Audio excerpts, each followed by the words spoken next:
Meio-dia mais 2 minutos. Eita, quinta-feira gelada, minha gente. Reforça aí a sua coberta, bota um agasalho, cuida bem da sua saúde, que a gente cuida aqui de te deixar sempre com muita informação de qualidade. Tem um cobertor aqui em São Paulo, tá vendo, ó? Esse monte de nuvem cinza aí tá tomando conta de praticamente toda a região metropolitana. Tem algumas brechinhas de sol, o sol tá lutando aí para aparecer. A gente tá sempre juntos aqui contigo. Bem-vindo, boa tarde, né? Bem-vinda também. 17 graus só agora, hein? Ao meio-dia. Eita, sopinha aí gostosa, um caldinho de mandioquinha. Vai se alimentando, vamos juntos. Uma boa tarde aqui para você. A partir de hoje, a vacina contra a Covid-19 já está disponível em mais 6 postos de vacinação na capital, todos dentro de estações e terminais do transporte público. O último grupo que entrou para a lista prioritária é o de pessoas com doenças pré-existentes entre 55 e 59 anos. A lista dessas doenças é longa e a documentação para comprovar a comorbidade é cheia de detalhes. E muita gente está voltando para casa sem ser imunizado. Antes do início da vacinação, já tinha uma pequena fila na estação Corinthians Itaquera, da linha 3 vermelha do metrô. O Jacenir chegou primeiro. Fica ansioso, né? Mas a data chega, né? Mas fica ansioso. A novidade do dia funcionou bem aqui na estação Corinthians Itaquera. Um movimento que foi contínuo ao longo da manhã, agora na hora do almoço, é muito tranquilo. Aqui tem um detalhe, a aplicação é apenas da primeira dose e uma eventual segunda dose só é possível se for da vacina da AstraZeneca.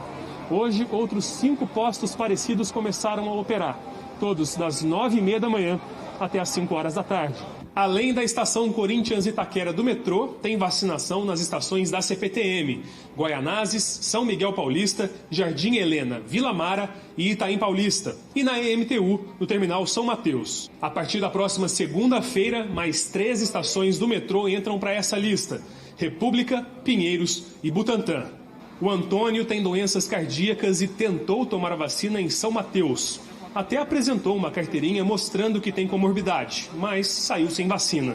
Eu levei receita, levei essa carteirinha da minha válvula, que eu tenho, a válvula metálica. Você não conseguiu tomar vacina? Não consegui tomar vacina. O diretor da Vigilância em Saúde da capital diz que o ideal é apresentar um atestado assinado pelo médico e carimbado com o CRM dele. Mas quem não tem condições de procurar um especialista tem outras alternativas. Pode ser uma receita médica com os medicamentos característicos dessa doença, dessa comorbidade, com até 2 anos de data de validade. Pode ser um exame diagnóstico que caracteriza a doença na pessoa como uma comorbidade, né? Pode ser um encaminhamento, algum documento que a pessoa tenha, clínico, de quando ela passou no médico em alguma oportunidade, que possa oferecer subsídio para o pessoal da OBS, para os vacinadores, identificá-la como portadora dessa comorbidade. A Vera trouxe o que tinha em casa para provar que tem diabetes e rapidinho saiu vacinada. Eu me informei tinha que trazer laudo, a receita, eu trouxe tudo. 22 doenças são consideradas comorbidades pelo Ministério da Saúde. Uma das mais comuns é a hipertensão. Mas para tomar a vacina, a Prefeitura da capital exige que o paciente faça uso de 3 ou mais remédios. Só que muita gente, como o Bob, só fica sabendo da regra quando chega a UBS. Eu tive que pedir para o meu médico, acabei de ligar para ele a receita e todos os remédios que eu tomo para comprovar que eu tenho hipertensão e pressão alta. Quem tem câncer se encaixa na categoria de imunossuprimidos, outra comorbidade prevista. E também tem um porém. Só receberão as doses os que fizeram químio ou radioterapia nos últimos 6 meses. As regras são rígidas para evitar fraudes e desperdício, ainda mais em tempos de falta de vacinas. Subiu para 72 as cidades paulistas que suspenderam a segunda dose da Coronavac, porque os estoques acabaram. Amanhã, o Butantã deve entregar o último lote com o que sobrou dos insumos. Serão 1.100.000 doses. Depois, a produção para completamente até que a China libere o envio de mais matéria-prima, o que ainda não tem previsão. E ontem, um novo lote com mais 628.000 vacinas da Pfizer desembarcou no aeroporto de Viracopos, em Campinas. É o 3º carregamento desde abril. Até o fim do ano, o Brasil deverá receber 100 milhões de doses. Eu sonho todo dia, né? Que uma hora vai chover vacina aqui no Brasil, né? Tem que chegar muito mais de tudo que é canto, vacina de qualidade, com segurança, com eficácia, para a gente ficar o quanto antes aí com proteção máxima. Em 69 cidades daqui do nosso estado, você viu aí, já não tem mais segunda dose da Coronavac. Na nossa grande São Paulo são 5 municípios, Cajamar, Cotia, Diadema, São Lourenço da Serra e Salesópolis, que entrou hoje nessa lista.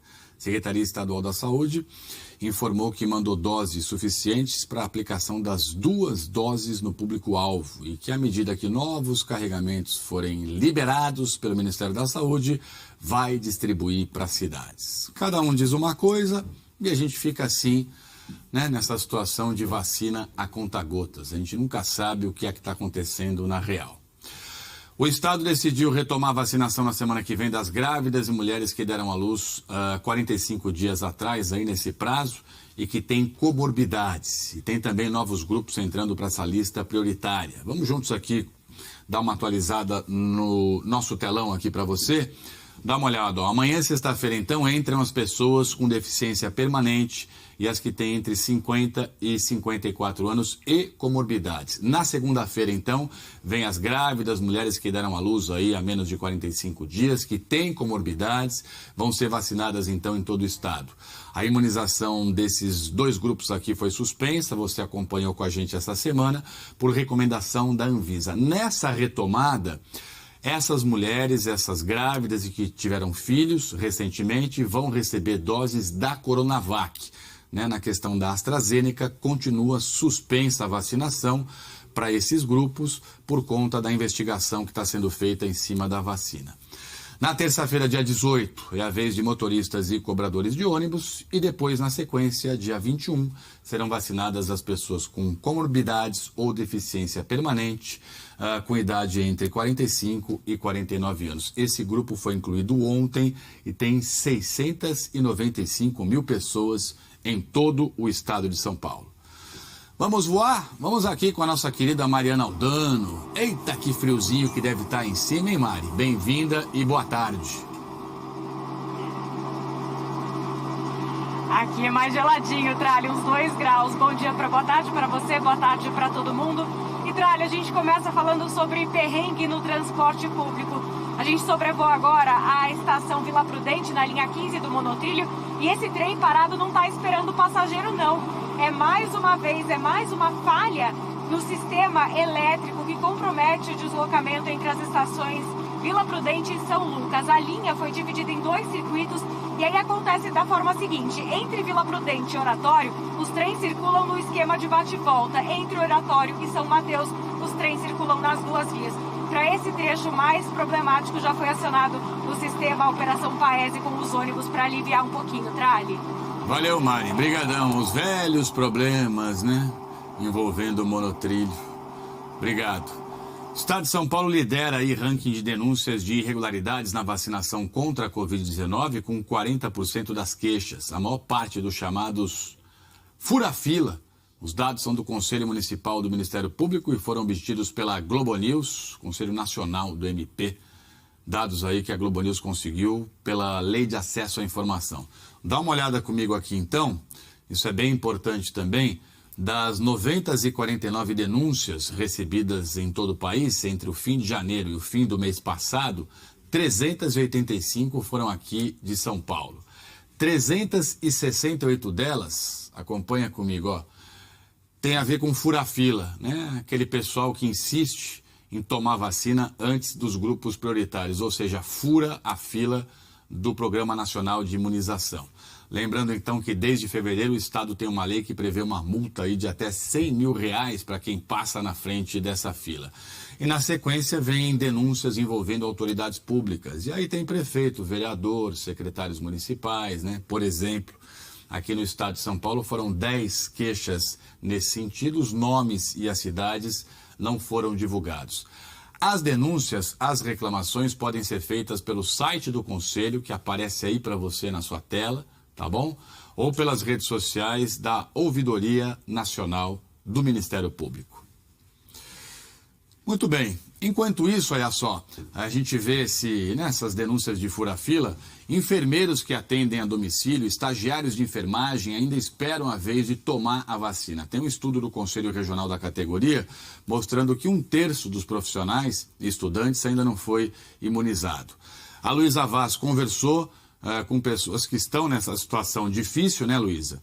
Precisando cuidar de pacientes que têm Covid-19 sem estar vacinado.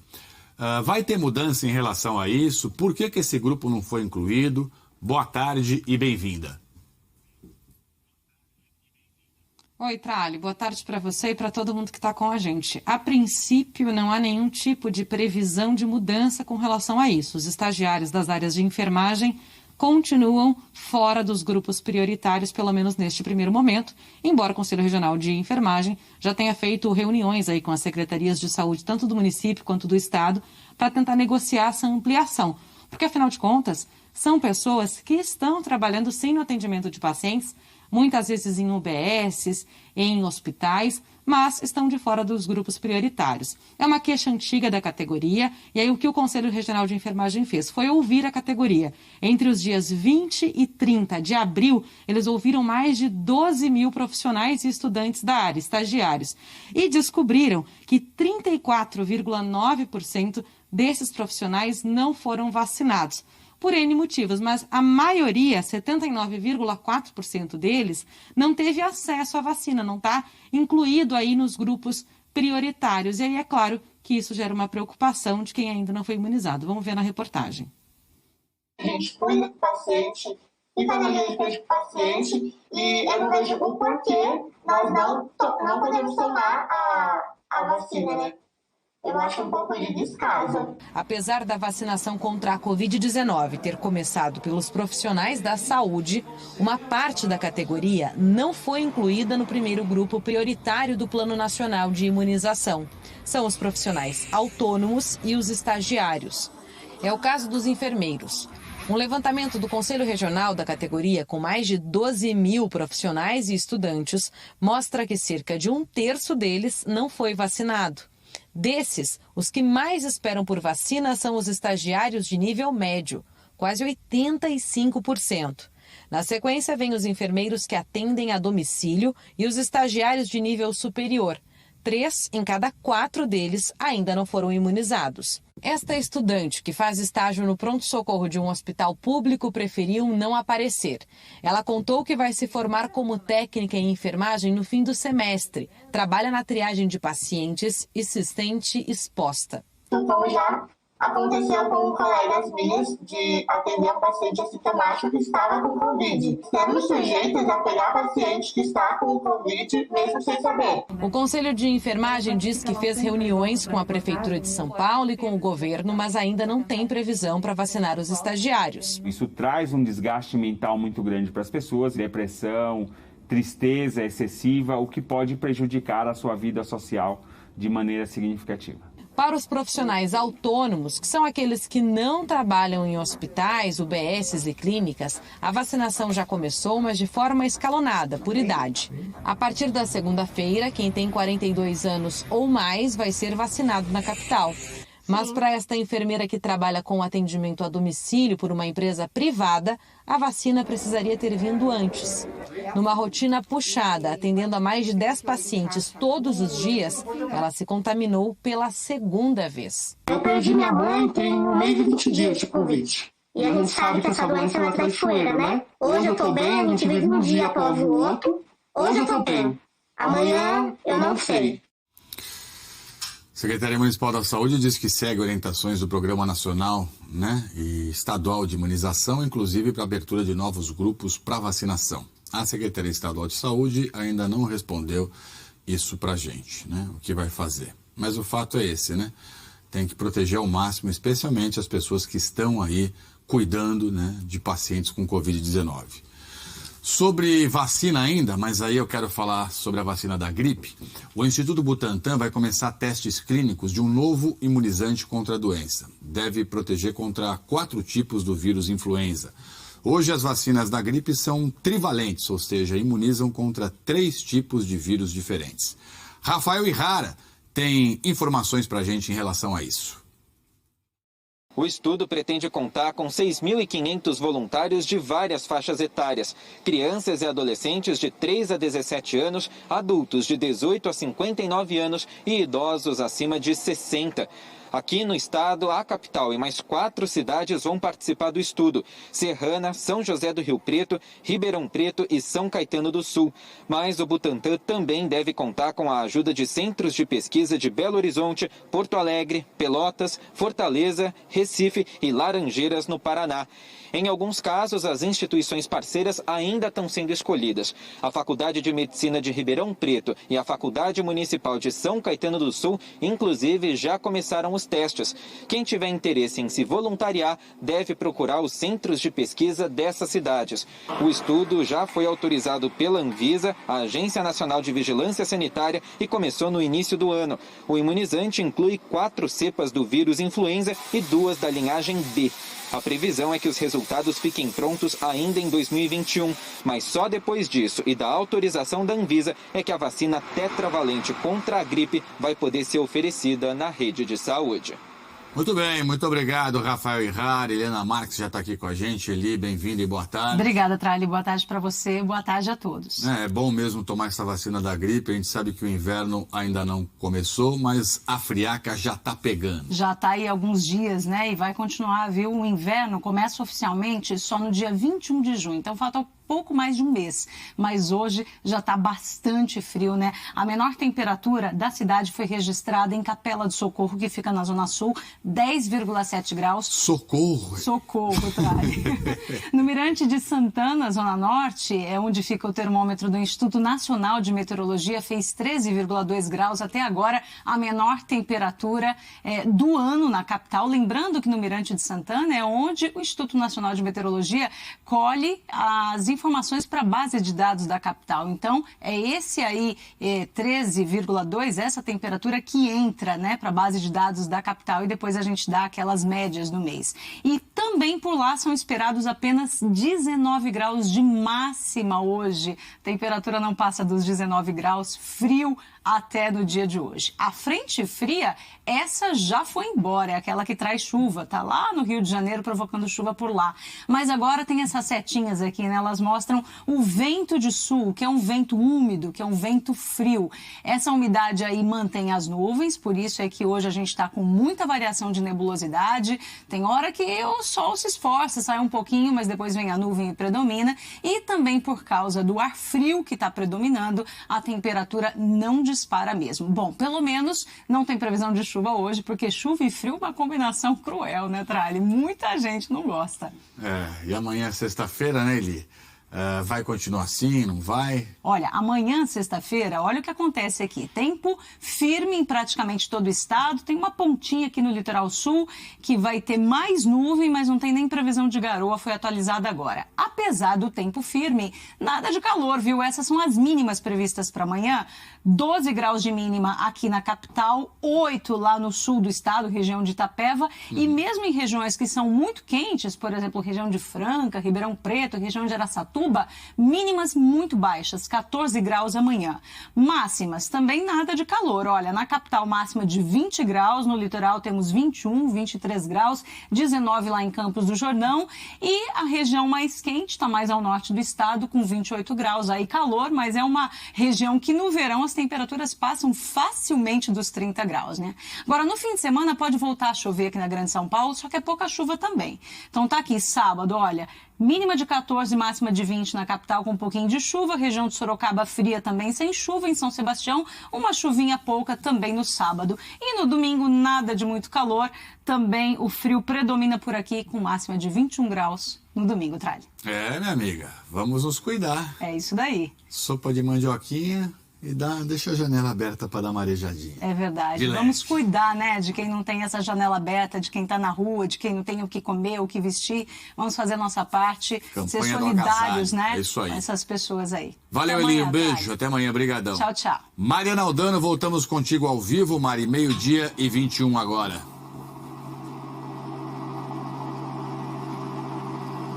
Oi, Trali. A Receita Federal e a Prefeitura fizeram uma operação contra a pirataria aqui no Brás. A operação foi batizada de Da Cabeça aos Pés 2 toneladas de produtos contrabandeados foram apreendidas. São tênis, bonés, tudo falsificado. 2 estabelecimentos foram interditados aqui no Shopping do Pari. Essas imagens que vocês acompanham foram gravadas um pouco mais cedo. A gente vê aí os fiscais fazendo a apreensão das mercadorias. E a situação é essa por enquanto, Tralha. Aqui não tem mais movimentação de polícia. Algumas lojas estão com as portas baixadas. E no restante do Brás, movimento normal. Tralha. Valeu, Mari. Obrigado. Daqui a pouco, moradores denunciam o desmatamento de uma área de Mata Atlântica em Cotia, aqui na Grande São Paulo. Em um mês, uma área gigantesca de 200 mil metros é posta no chão, floresta no chão, muito rápido. E ainda despedida ao garotinho Gael, de 3 anos. O corpo dele, morto com sinais de maus tratos aqui em São Paulo, foi enterrado agora de manhã no interior da Paraíba. Tragédia isso, né? A gente volta já já com todas as informações ainda para você da capital e da Grande São Paulo.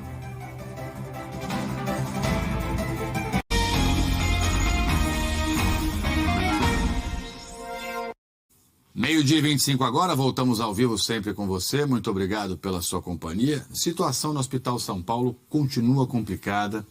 Recebemos várias denúncias de funcionários que relataram falta de remédios e sedativos adequados para os pacientes que estão entubados por causa da Covid-19.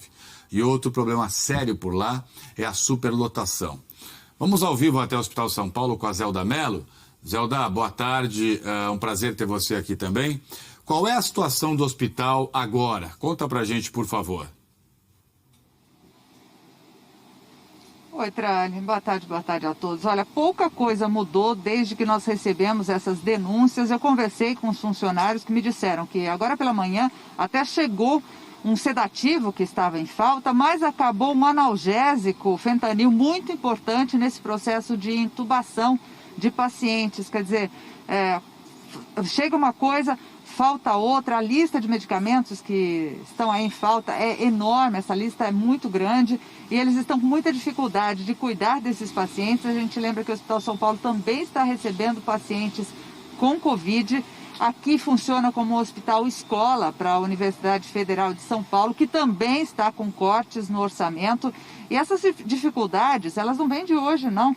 Eu mesma já fiz matérias aqui desde 2015, acompanhando falta de kit para fazer cirurgia de catarata, depois problemas com as máquinas de hemodiálise, falta de medicamento. Vira e mexe, chega uma verba suplementar, mas é uma questão pontual para aquele momento e os problemas vão persistindo e se agravando cada vez mais.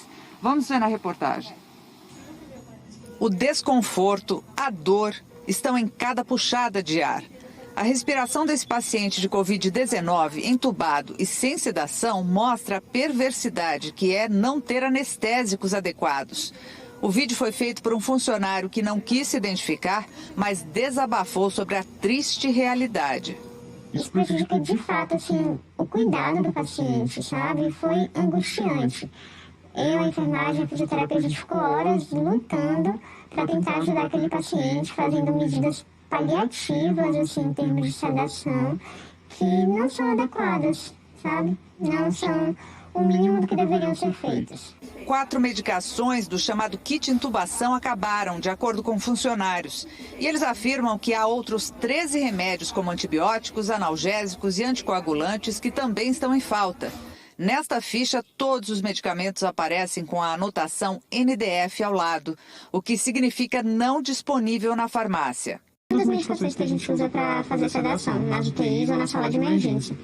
A gente teve procedimento cirúrgico sempre suspenso por isso, porque o paciente também não teria como ir para uma UTI depois e continuar sedado se precisasse. Outro problema preocupante é a superlotação. Os corredores do pronto-socorro estão cheios de pacientes em macas, sem nenhum isolamento. Já estava chegando ao absurdo de ficar com 70, 80 pacientes, até mais, internado no pronto-socorro, tentando ser tratado, né? Muitas vezes não tem os remédios necessários, e esperando uma vaga em algum lugar que tenha no hospital. O Hospital São Paulo atende hoje só casos da Covid-19. A doença veio expor ainda mais a fragilidade da situação financeira. O Hospital São Paulo tem um histórico de problemas com falta de verba. Em 2020, por causa da pandemia, o MEC liberou um recurso extraordinário para ajudar no combate à doença, que foi direcionado ao hospital. Mas neste ano, esse recurso extraordinário foi negado. Enquanto os recursos não chegam, os funcionários fizeram uma campanha no próprio site do hospital pedindo doações de materiais como máscaras, álcool gel, aventais e óculos de proteção. Falta de grana ou é má aplicação dos recursos, né? O que está acontecendo, né? Tem que ir para cima, né? Tem que ver isso. Ministério Público, enfim, governo. O Hospital São Paulo disse que na falta de um remédio, a unidade possui similares em estoque, que está trabalhando para solucionar qualquer falta de matéria-prima no menor prazo possível. Em relação à superlotação, o hospital está dizendo aqui para a gente que na pandemia está atendendo a um volume maior de pacientes, né, que demandam maior tempo de internação, que ampliou o número de leitos, de enfermaria, de UTI e nenhum paciente fica sem atendimento. Em relação a essa questão de falta de grana para o hospital, o Ministério da Saúde diz que o bloqueia por causa de despesas obrigatórias da União. E caso tenha queda nessas despesas, os valores bloqueados podem ser reavaliados, mas que não tem uma previsão para que isso seja feito. Só que o hospital não para, né? Está recebendo gente lá direto, de tudo que é canto. E como é que você administra desse jeito? Maju Coutinho, boa tarde, bem-vinda. Como é que está a CPI da Covid no Senado, minha amiga? Pois é, Trali, a gente está de olho na CPI da Covid, né, lá no Senado. E hoje, Trali, está rolando o depoimento de Carlos Murilo, que é ex-presidente da empresa aqui no Brasil. Ele disse que as conversas com o governo brasileiro começaram lá em maio do ano passado e que em agosto foram ofertadas doses extras da vacina aqui para o nosso país. Vou falar também, JH fala também que entra em vigor hoje a lei que determina o afastamento de grávidas do trabalho durante a pandemia. E como a prefeitura lá do Rio de Janeiro está se organizando para vacinar toda a população maior de 18 anos até o fim de outubro, essa é a promessa. Nos Estados Unidos começou a vacinação de adolescentes de 12 a 15 anos. E 7 dias depois daquela operação mais letal da história da Polícia do Rio de Janeiro, o que revelam os boletins de atendimento médico de 5 dos 28 mortos lá na favela do Jacarezinho. E falamos também, Trali, do aumento da violência nos conflitos entre israelenses e palestinos, com mais bombas e ataques aéreos. Subiu para 83 os mortos em Gaza e 7 mortos em Israel. É isso, e agora eu te dou boa tarde, que você falou boa tarde, eu não respondi com boa tarde. Valeu, minha amiga. Tragédia isso lá em Israel, né? Um monte de civil morrendo dos dois lados, quer dizer, né? As duas partes tinham que sentar e resolver isso o quanto antes. Há tempos, né? Mas é difícil de esclarecer o que acontece lá, né? Valeu, minha amiga. Obrigado, um beijão. A gente se vê logo mais no JH depois do Globo Esporte. Tamo juntos. Fala agora do corpo do garotinho Gael, de 3 anos. Foi enterrado hoje de manhã no cemitério municipal da cidade de Prata. Isso fica a 300 quilômetros de João Pessoa, na Paraíba.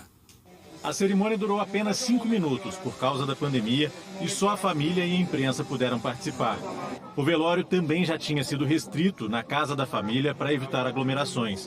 Mas antes do enterro, houve um cortejo pelas ruas da cidade da família do pai de Gael, Felipe Nunes. Ontem à tarde, o corpo do menino chegou a Paraíba e foi levado de carro para Prata, que tem pouco mais de 4.000 habitantes. Na terça-feira à noite, a mãe de Gael, Andréia Freitas de Oliveira, foi transferida para a penitenciária de Tremembé depois que a prisão preventiva dela foi decretada. O caso não está sob segredo de justiça. Gael tinha 3 anos e morreu na manhã da última segunda-feira.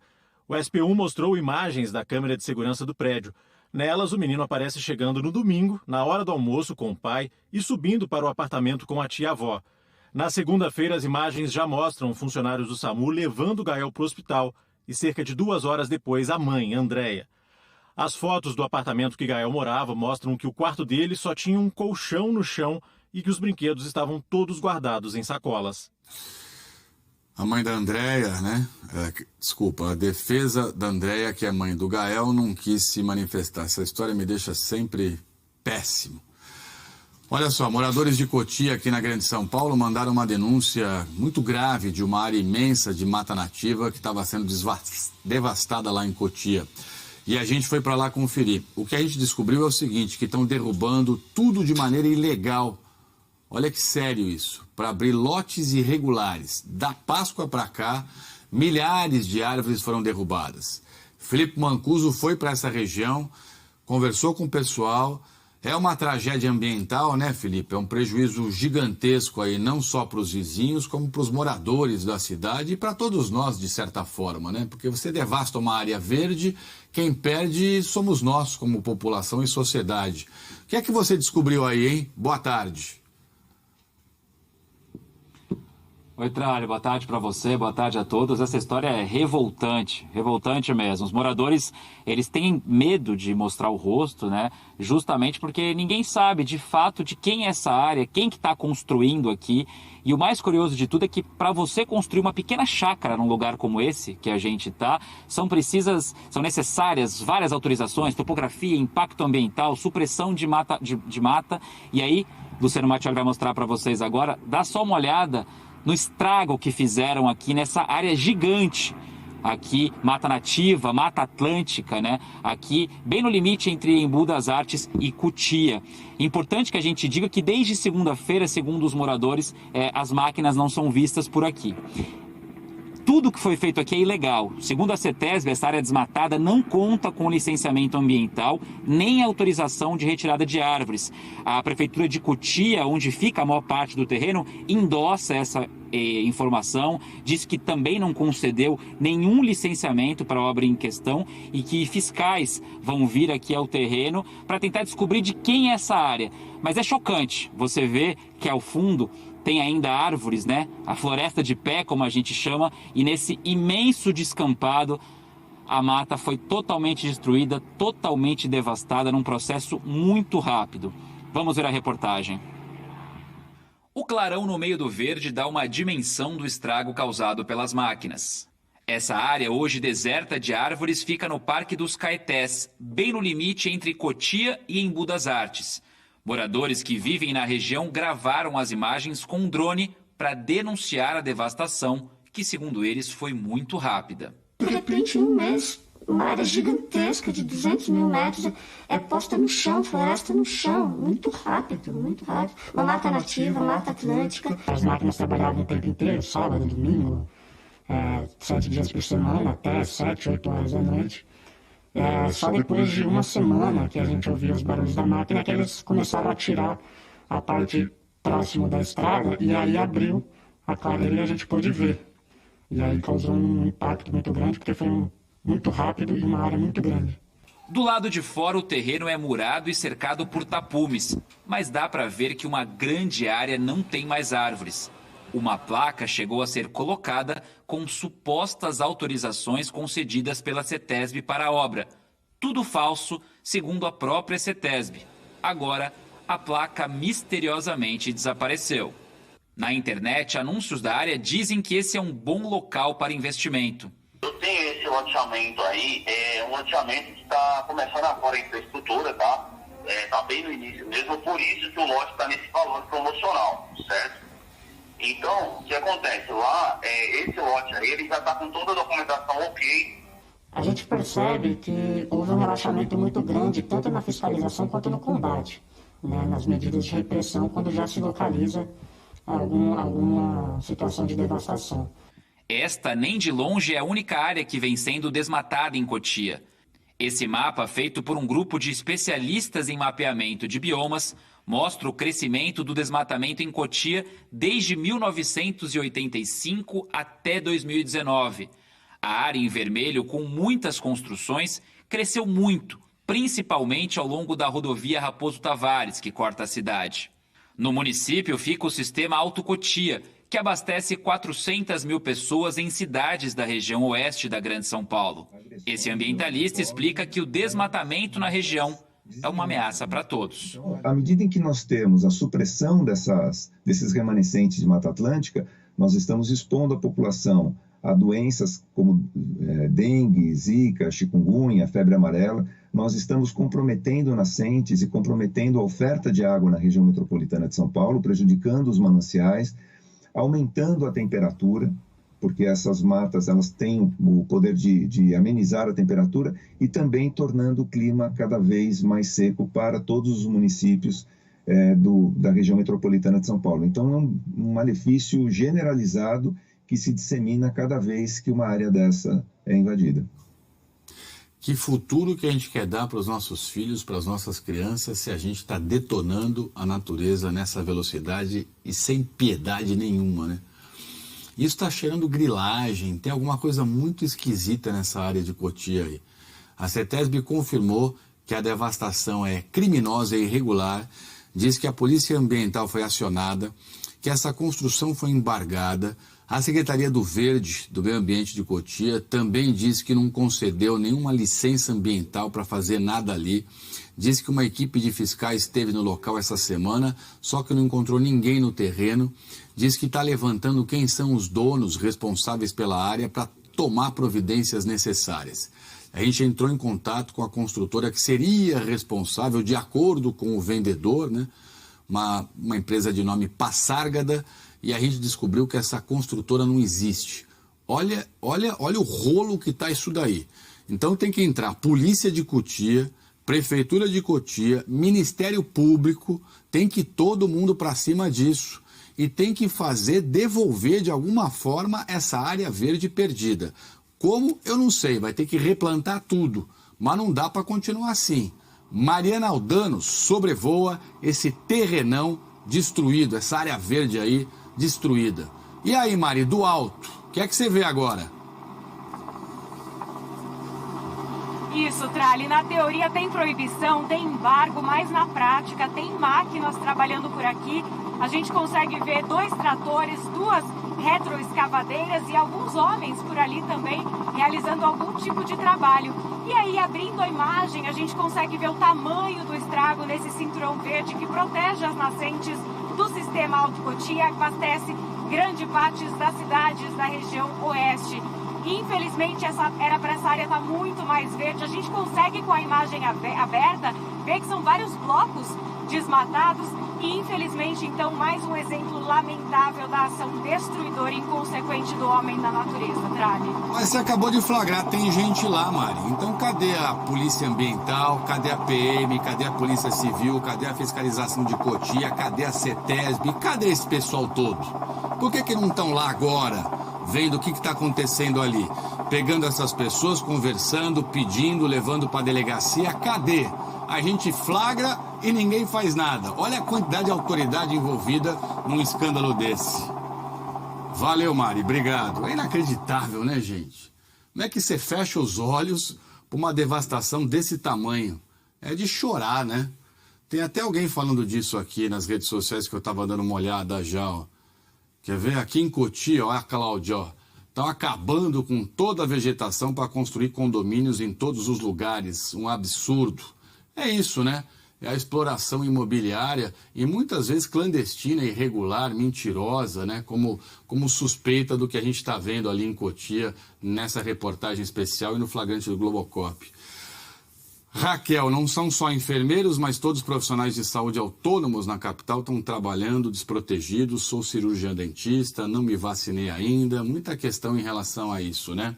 A Secretaria Estadual da Saúde está dizendo para a gente o seguinte, que o Plano Estadual de Imunização diz que estagiários da área da saúde têm que comprovar vínculo com o serviço de saúde em que atua, buscar orientação com os municípios onde moram e trabalham. É esse rolo de muita gente que não está deixando vacinar esse pessoal, né? Tem muita prefeitura que faz isso de maneira autônoma, né? E aí fica essa confusão sobre o que pode e o que não pode. O Paulo, hoje é dia dela, viva Nossa Senhora de Fátima. Valeu, Paulo, muito obrigado. E tem muita foto de gente sendo vacinada aí, logo mais eu trago para vocês. Vamos lá, olha só, seguir um novo estudo da Prefeitura aqui de São Paulo mostrando que 3 em cada 10 moradores da capital já têm anticorpos da Covid-19. Diga aí, Thaís Luquezzi. Oi, Trali, bom dia. Os dados estão sendo divulgados agora e mostram uma prevalência de 33,5% do coronavírus, a maior identificada até agora. E entre as pessoas não vacinadas, de 18 e 34 anos, são as que estão sendo mais infectadas. A Zona Sul é um dos maiores problemas, eu conto já já. Valeu, Thaís, brigadão. E não perca também, no dia em que se comemora o fim da escravidão, é dia de protestar contra o racismo. A SP1 preparou uma reportagem especial sobre essa luta de muitos anos que continua. dia após dia. E a gente está aqui com você sempre. 12:50, voltamos já já.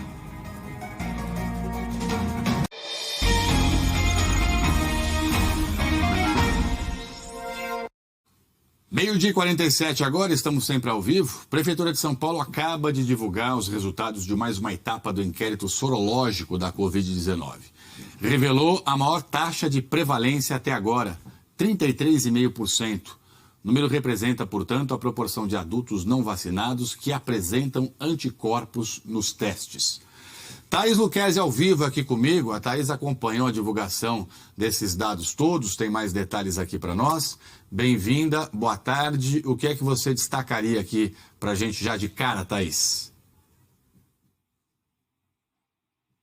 Oi, Trai, bom dia, obrigado, bem-vindo à minha casa. Olha só, essa coletiva aconteceu agora e trouxe a maior incidência aí da prevalência do coronavírus aqui na cidade de São Paulo. Como você disse, 33,5%. Vocês vão ver alguns dados aqui que são relevantes, que mostram que as pessoas entre 18 e 34 anos, entre os não vacinados, são os mais infectados. E a Zona Sul representa aí 39% de incidência, é a zona mais alta aí com a incidência do coronavírus, e a mais baixa é a região central e a região oeste, com 27,2%. Veja, a gente está com 33,5%, e no último inquérito sorológico ele mostrava 25% de incidência do coronavírus, uma alta aí bem grande. Um outro dado relevante dessa reunião mostra aí a eficiência da vacinação, que diminuiu bastante os casos graves em idosos entre os vacinados. Idosos com mais de 80 anos, por exemplo, tiveram 26% menos chances aí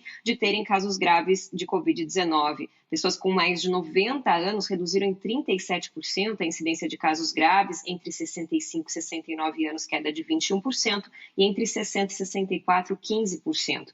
E o que mais interessa, né, infelizmente, é a quantidade de mortes, e também teve aí uma redução grande, entre 80 e 84 anos, 24% a menos de mortes com as pessoas vacinadas. Entre pessoas de 85 e 89, 36% a menos de mortes, e pessoas com mais de 90, 45%. Trali, e uma informação importante que a gente recebeu é que a vacinação das grávidas vai começar a partir de segunda-feira com a vacina da Pfizer, grávidas aí com comorbidades, e a vacina da Xepa, que é aquela que as pessoas se inscrevem para quando sobrar, vai ser apenas para profissionais de saúde e pessoas com comorbidades. Eu volto com você. Valeu, Thaís. Brigadão. Você vê aí, né? Pretos e pardos são os mais infectados, população sempre mais pobre das comunidades também, que mais sofre com essa questão da Covid-19. Esse abismo da injustiça social, né?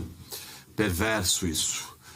Olha isso. Controladoria Geral aqui de São Paulo apontou suspeita de irregularidades no contrato entre a Prefeitura da capital e uma das organizações sociais que administravam um hospital de campanha do AMB.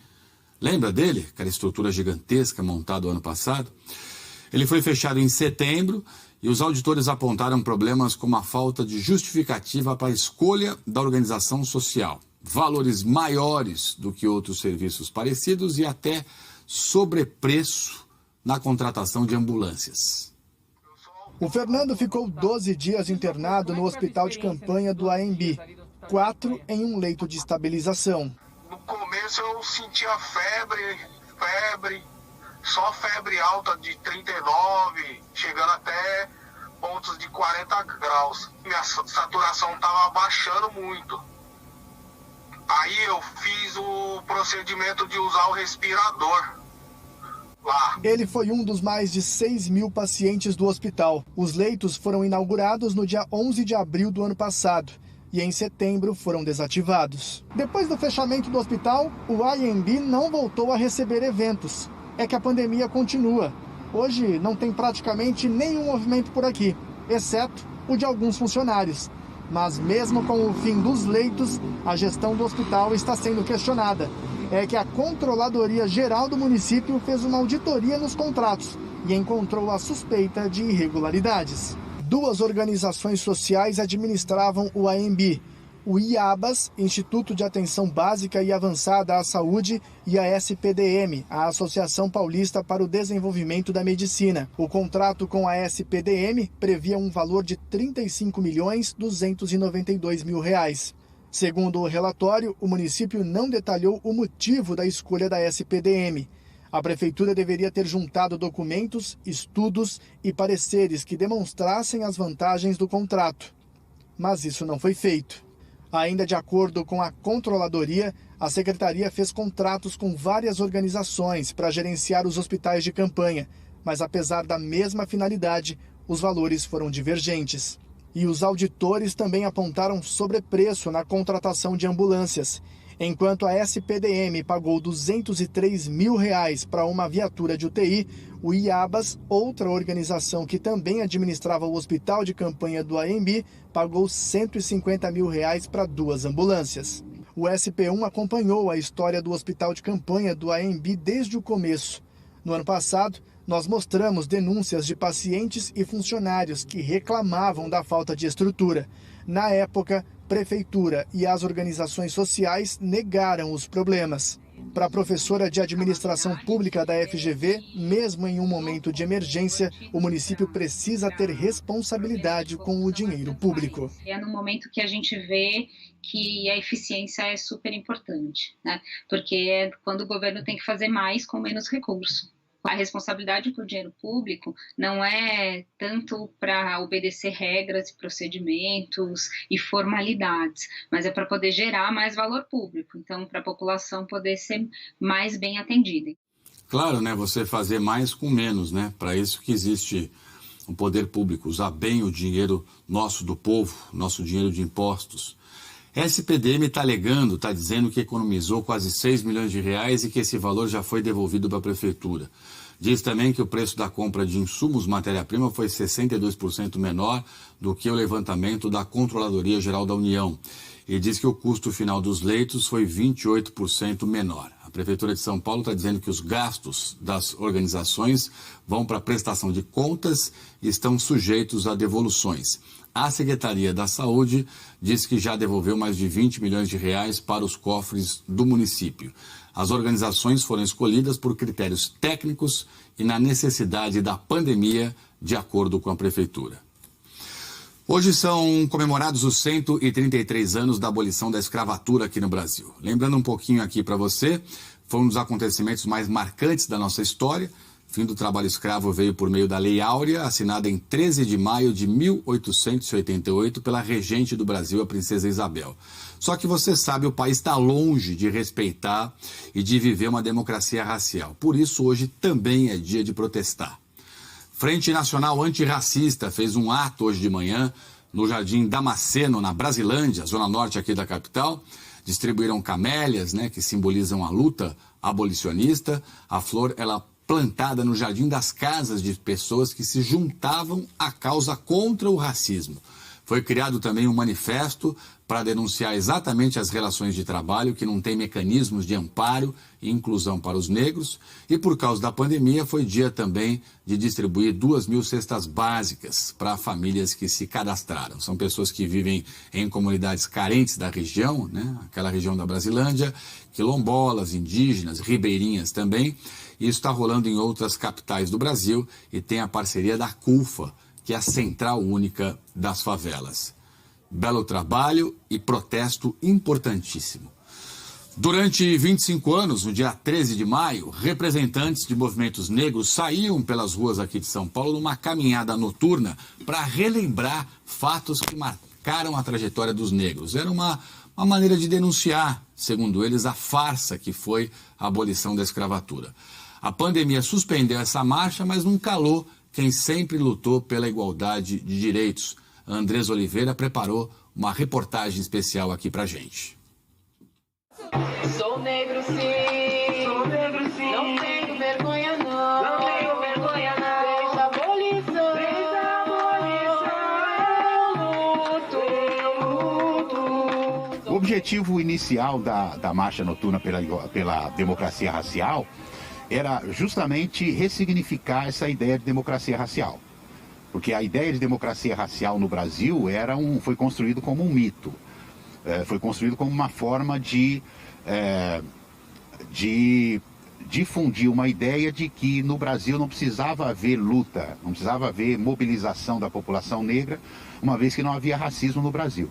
Com a pandemia, a marcha deixou de acontecer justamente em 2019. Decidimos organizar um documentário que contivesse, por meio de imagens de arquivo, por meio da coleta de depoimentos contemporâneos, contasse a história desses 25 anos. O título do documentário é Marcha Noturna, Protesto Negro em SP.